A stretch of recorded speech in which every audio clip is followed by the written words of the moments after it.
बिस्मिल्लाहिर्रहमानिर्रहीम बिस्मिल्लाहिर्रहमानिर्रहीम। प्यारे बच्चों, अस्सलाम वालेकुम। प्रोफेसर तनवीर आपके सामने हाज़िर खिदमत हैं। प्यारे बच्चों, माज़रत के साथ कि ईद की छुट्टियां आ गई और कुछ हमारी मसरूफ़ियत ऐसी हो गई थी कि हम ये वीडियो बनानी पहले चाहिए थी मगर ना बना सके, तो उसके लिए हम माज़रत ख़्वाह हैं। मगर अगर ये पेपर से पहले आपको हमारी वीडियो मिल जाती है तो बच्चे कंफ्यूज होते हैं, जी रेफरेंस टू कंटेस्ट में पहचान कैसे होगी। तो हम जो आपको पहचान बताने जा रहे हैं, अगर ये पहचान इजीली आप कंट्रोल में ले आएंगे तो फिर हमारे नोट्स में हर रेफरेंस टू कंटेस्ट के हवाले से एक ही आंसर दिया हुआ है, मल्टी आंसर। कोई भी स्टैंजा आएगा, आंसर वही होगा जो हमारे नोट्स में चला हुआ है। तो पहचान का मसला है। आप देखें, हम आपको पहचान बताते हैं। जो सबसे इम्पोर्टेंट पोइम है आपको पेपर में स्कोर करने वाली, उनके बारे में अभी हम आपको बता रहे हैं।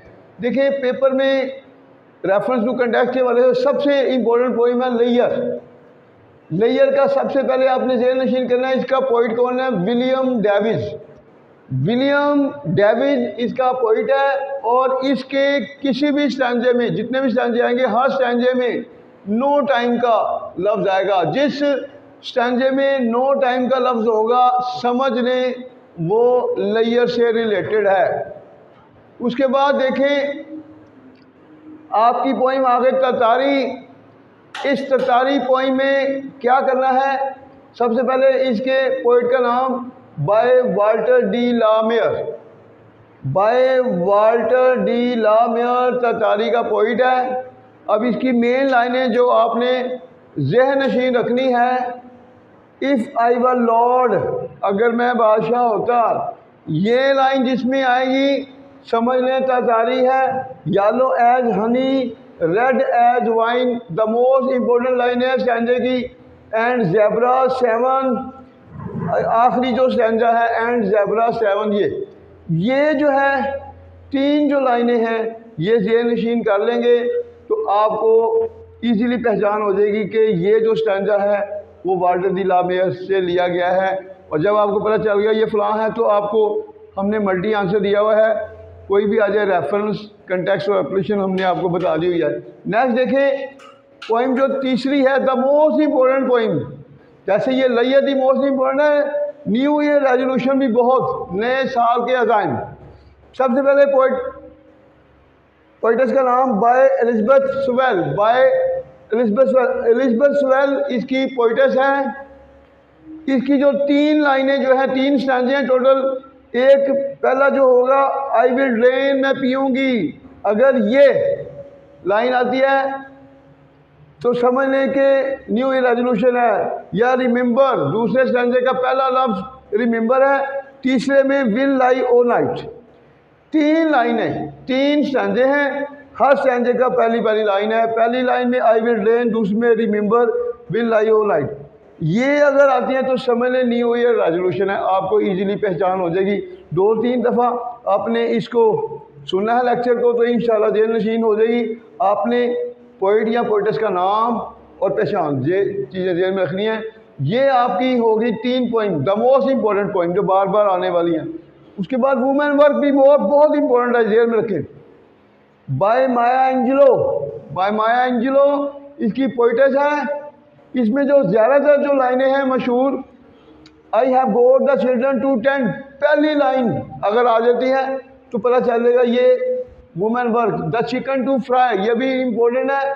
फिर उसके बाद सेकंड थर्ड जो है आखिर की, शाइन ऑन मी या स्टॉर्म या फॉल जेंटली। आखिरी जो 4 स्टैंजे हैं उसमें एक शाइन ऑन मी और थर्ड पे तीसरा जो है स्टॉर्म, और जो मतलब दूसरा जो है सेकंड लास्ट में दूसरा जो है वो फॉल जेंटली और सन रेन, आखिरी सन रेन कर्विंग स्काई। ये अगर आप चीज़ें ध्यान में रखेंगे तो आपको इजीली पहचान हो जाएगी ये वुमेन वर्क। ये पता चल गया तो जस्ट आपने पहचान करनी है। बाकी तो सारा कुछ पकी पकाई खीर तो हमारे नोट्स में चल रही है। तो उसके बाद देखें, 5वीं पॉइंट जो द मोस्ट इम्पोर्टेंट है, रेबल, दी रेबल। DJ एन राइट इसका पॉइंट है। इसमें जितने भी स्टैंजे हैं तमाम स्टैंजों में रेबल का लफ्ज़ यकीनी होगा, यानी कि जिस स्टैंजे में रेबल का लफ्ज़ होगा समझने के ये पोइम रेबल है। तो बाकी हमने आंसर दिया हुआ है अपने रेफरेंस टू कंटेक्स्ट में। एक ही स्टैंजा, कोई भी स्टैंजा आ जाए, एक ही एक्सप्लेनेशन और एक ही कंटेक्स्ट। द हंट्समैन भी इंपॉर्टेंट है। एडवर्ड लॉबरी इसका पोइट है। एडवर्ड लॉबरी, ये नाम जेल में रखने हैं पोइट और पोइटेस के। हंट्समैन द मोस्ट इंपॉर्टेंट, ये भी एडवर्ड लॉबरी इसका पोइट है। इसमें दो लफ्ज़ ज़्यादा चलते हैं तमाम स्टैंजों में, या कागवा का लफ्ज़ होगा या स्कल होगा, स्कल खोपड़ी। कागवा जो हंटर होता है, या कागवा का लफ्ज़ आता है हर स्टैंजे में, या स्कल का आता है। तो आपको इजीली पहचान हो जाएगी ये हंट्समैन। 7वीं पोइम है आपकी 1 आर्ट में, जिसे एलिज़ाबेथ बिशॉप ने लिखा है। एलिज़ाबेथ बिशॉप ने लिखा है। इसमें जितने भी आपके स्टैंजे चलेंगे आर्ट का लफ्ज़ लाजमी चलेगा, या आर्ट का लफ्ज़ चलेगा, या लूज खोना, LOS लूज, ये लफ्ज़ आर्ट या लूज, ये निशानियाँ जे नशीन कर लेंगे तो आपको पहचान करने में कोई कन्फ्यूजन नहीं होगी। अगर आप शुरू की यही पोइम कर लेंगे तो रेफरेंस टू कंटेक्स्ट क्लियर हो जाएगा। इसके बाद देखिए, पहला जो क्वेश्चन है 3 पोइम्स आती हैं और 3 पोइम का रेफरेंस टू कंटेक्स्ट होता है, और उसके बाद 2 प्ले साथ होते हैं। पहले 10 में से जो मैंने बताई इंशाल्लाह 2 आ जाएंगी। 2 ये आ जाए, 1 प्ले। हमारे नोट्स में उर्दू दी हुई है प्ले की। अगर आप अच्छे तरीके से हमारे नोट्स की उर्दू पढ़ लेंगे तो वो जो उसमें इस्तेमाल होने वाले लफ्ज़ हैं इंपॉर्टेंट, वो लफ्ज़ आपको रेफरेंस टू कंटेक्स्ट में फुल सपोर्ट करेंगे स्टैंजे में। हमने इसकी वीडियो भी बनाई हुई प्ले की। हमारी वीडियो देख लें और प्लस आप उर्दू में हमारे चारों प्ले देख लें, आपको प्ले की इजीली निशानी हो जाएगी। तो फिर आप एक स्टैंजा इजीली प्ले का कर लें, 2 पोइम कर लें, आपका पहला क्वेश्चन तैयार। क्वेश्चन नंबर 2 में जस्ट 5 स्टोरीज कर लें आप, और एक आप प्ले का क्वेश्चन। 4 प्ले किताबों में 40 सवाल हैं, हमने सिर्फ 4 दिए हुए हैं। तो अगर आप 4 जस्ट प्ले कर लेते हैं तो 4 प्ले में एक क्वेश्चन तो क्वेश्चन नंबर 2 में लाजमी आना है। कैसा ही क्वेश्चन वो पूछ ले, आंसर वही होगा जो हमारे नोट्स में है, ये ध्यान में रख लें। इस तरह आपका पहला क्वेश्चन और दूसरा दोनों क्वेश्चन आपके कंट्रोल में आते हैं। बस ये ध्यान में रखें कि अगर आपको पहली 4 स्टोरियों के अलावा अगर आप देखें हैप्पी प्रिंस और नेकलेस, ये तो मोस्ट इम्पॉर्टेंट है, ये भी आप ध्यान नशीन कर लें। अब वो बच्चे जो कह रहे हैं जी अब तो हमारे पास टाइम ही नहीं है, कुछ भी नहीं कर सकते, उनके लिए फिर यही सजेशन है कि वो हमारी मल्टी स्टोरी भी कर सकते हैं। हमारी मल्टी स्टोरी कर लेंगे तो कोई भी स्टोरी आएगी, एक स्टोरी मल्टी, और उसमें उर्दू ज़हन में रखें 2-3 लाइनें कहानी की उसमें डाल लें मल्टी स्टोरी में। आपकी जो क्वेश्चन नंबर 2 है, एक आपका स्टोरी हो जाएगा, प्ले तो चारों में एक लाजमी आता है, आपका वो हो जाएगा, आपको क्वेश्चन नंबर 2 लूज़ नहीं हो सकता। आपका तीसरा क्वेश्चन जो है क्वेश्चन का पोइट्री से। अब स्टूडेंट कहते हैं जी वो क्वेश्चन को कैसे हम करें। देखें, हमने हमारे 2 चैनल हैं, तालीम पॉइंट और प्रोफेसर तनवीर टिप्स, तो दोनों को हमने प्रमोट करना है।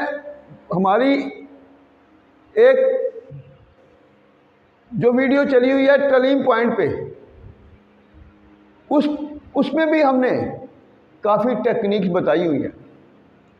अब बात यह है कि अगर आपका क्वेश्चन नंबर 2 में क्वेश्चन नंबर 3 जो है क्वेश्चन का, उसमें हमने तालीम पॉइंट में हमने एक पॉइंट पढ़ाई हुई है पॉइजन ट्री। पॉइजन ट्री जो है उसमें 6 लाइनें हमने कम से कम शायर की तारीफ में लिखी हुई हैं। 6 लाइनें वो लिख लें, उसके बाद आपकी जो पोइम कोई भी चाह रही है, जो पोइम आपकी जा रही, इन पोइम की सिर्फ समरी, चाहे वो एक्सप्लेनेशन से ले लें, समरी वो साथ एक्सप्लेनेशन से समरी लेनी है, एक्सप्लेनेशन से वो समरी साथ अटैच कर दें, आपका क्वेश्चन का आंसर इजीली बनता है। आप स्टैंजे में जो हमारे नोट में कोटेशन है, कोटेशन स्टैंजे में ना दें, क्वेश्चन के आंसर में दे दें वो। उसके बाद एक क्वेश्चन जो आपका पक्का हो गया, जो 3 पॉइंट के क्वेश्चन होते हैं, दो करने से एक तो हो गया, पहली में जो बताया इंशाल्लाह इसमें से आएगा। मोस्टली ऐसा होता है कि इन्हीं में से 2 भी चलते हैं क्वेश्चन। दूर की बात है, दूर की बात है, अगर आपको एक क्वेश्चन आ रहा है बाकी नहीं आ रहे, तो वहाँ पर हमारी जो मल्टी पोइम है, मल्टी पोइम में हमने शायर के हवाले से काफ़ी हद तक उसके फेवर में वर्ड यूज़ किए हुए हैं। वो वाला जो मल्टी क्वेश्चन है उसके साथ हमारे नोट्स में उर्दू चली हुई हैं, सिर्फ 2-3 लाइनें उर्दू में ज़हन में रख लें, फिर 2 या 3 लाइनें उर्दू में लिख दें, आपका क्वेश्चन वो भी तैयार होता है। तो आपका किसी भी तरह कोई भी क्वेश्चन लूज़ नहीं हो सकता। तो पार्ट 1 में ये है पेपर आपका जो मैंने बता दिया, जो एक रात में तैयार होता है। उसके बाद आपका क्वेश्चन है प्रेसी का और डायलॉग का। हमने चूँकि हमारे स्टूडेंट चूँकि ग्रामर नहीं जानते, उनको ग्रामर पढ़ाई नहीं जाती, रट्टा लगवाया जाता है, इसलिए पैराग्राफ को ट्रांसलेट करना उनके लिए मुश्किल है। उनके लिए हमने मल्टी डायलॉग बनाया हुआ है, नेगेटिव भी पॉजिटिव भी, आप हमारे चैनल में देख सकते हैं। प्रेसी अगर ईमानदारी से, हमारे जो चैनल में दी हुई है प्रेसी, अगर ईमानदारी से सुन लें 2-3 दफ़ा, तो आपको पूरी तरह कंट्रोल में आ जाएगी कि प्रेसी बनती कैसे है। वही 2-3 दफ़ा आपने पढ़नी है। उसके बाद जो उसमें क्वेश्चन दिए होते हैं, वो क्वेश्चन को देख लें तो आपको खुद ही अंदाज़ा हो जाएगा आंसर का कैसे देने हैं, और जो आपने आंसर देने हैं उन्हीं को इकट्ठा कर दें थोड़ी सी तब्दीली के साथ, तो वही आपकी प्रेसी बन जाती है। तो कोई मुश्किल नहीं, हमने डिटेल के साथ बताया हुआ है। तो इंशाल्लाह कोशिश करें बावुज़ू होके जाएं। जब आप बावुज़ू होके जाएंगे तो इंशाल्लाह जो चीज़ें आपने तैयार की होंगी आपको पेपर में वही नज़र आएंगी। अल्लाह हाफ़िज़।